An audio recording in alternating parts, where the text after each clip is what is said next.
এই রাজধানী ঢাকাতে আমাদের দুইজন ভাইকে হারিয়েছি, শাহরিয়ার আলম সাম্য এবং বেসরকারি বিশ্ববিদ্যালয়ের ছাত্রদলের বরিষ্ঠ নেতৃত্ব পারভেজকে হত্যা করা হয়েছে। শুধু এই দুটো হত্যা করে ক্ষান্ত হয়নি, আমরা দেখেছি সর্বশেষ গত পরশুদিন এই পৃথিবীর কলেজে গুপ্ত সংগঠনের 8 থেকে 10 জন মিলে প্রিন্সিপালের রুম তালা লাগিয়ে দেয়। কুয়েটে ছাত্রদলের কর্মীর উপর হামলা করা হয়েছে হত্যার উদ্দেশ্যে। শুধু তাই না, আমরা দেখেছি গতকাল রাজশাহী বিশ্ববিদ্যালয়ে বাম ধারার সংগঠনের উপর হামলা চালানো হয়েছে। আমরা স্পষ্ট ভাষায় বলে দিতে চাই, ছাত্রদলের ধৈর্যের পরীক্ষা নেবেন না। আমাদের যদি ধৈর্যের বাদ ফিরে যায়, কাউকে শান্তিতে থাকতে দেব না। যারা গুপ্ত সুপ্ত সকলের বিরুদ্ধে আমাদের আন্দোলন চলমান থাকবে।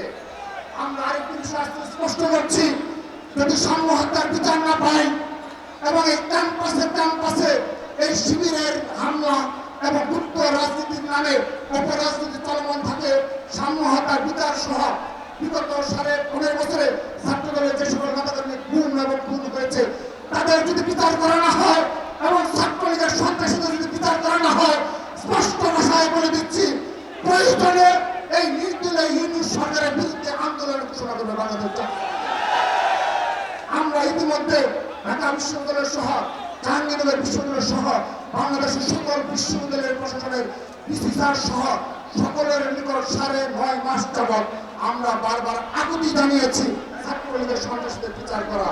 কিন্তু আমরা লক্ষ্য করছি এই বৈষম্য বিরোধী ছাত্র আন্দোলনে যারা আজকে এই তরুণ নেতৃত্ব দাবি করে এবং এই শিবিরের যারা রয়েছে তারা এই ছাত্রলীগের সন্ত্রাসীদের পুনর্বাসনের আখড়া হিসেবে পরিণত হয়েছে।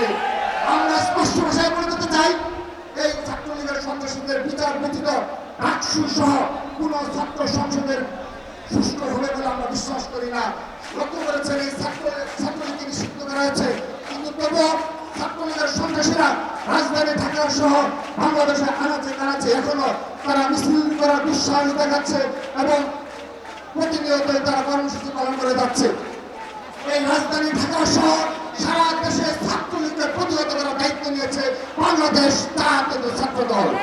কিন্তু বৈষম্য এবং শিবির সহ যারা রয়েছে, যারা ছাত্রলীগের পুনর্বাসনে কার্যকলাপে লিপ্ত রয়েছে, তারা এখন পর্যন্ত একজন ছাত্রলীগের কর্মীকেও তারা প্রতিহত করতে পারেনি।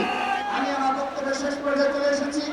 বক্তব্যের শেষ পর্যায়ে বলতে চাই, জুলাই আগস্ট আন্দোলনের বেড়ে ওঠা যে ঐক্য ছাত্র সংগঠন আমাদের ঐক্য গড়ে উঠেছিল, সেই ঐক্যকে তারা বিনষ্ট করলো।